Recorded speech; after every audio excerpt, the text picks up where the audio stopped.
Ventspils lielākais potenciāls slēpjas tajā,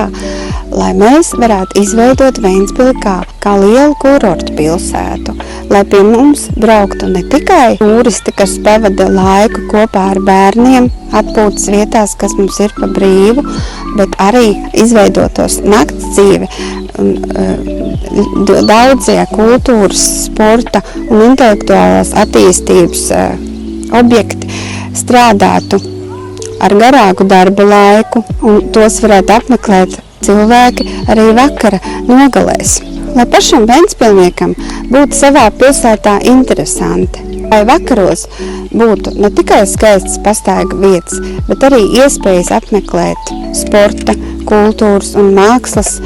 attīstības centrus un vietas, brīvi pieejams atpūtas vietas, kādas iespējas tikties ar draugiem, klubiņu telpas, kurās jaunieši un arī turisti varētu savā starpā tikties un komunicēt. Jāattīsta nakts dzīve, to varētu darīt mazais uzņēmējs,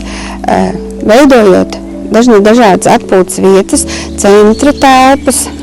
un klubiņu telpas, kuras strādātu vismaz līdz pusnaktī, vai arī līdz rīta gaismai vismaz sezonas laikā, kā tas ir citās kurortu pilsētās.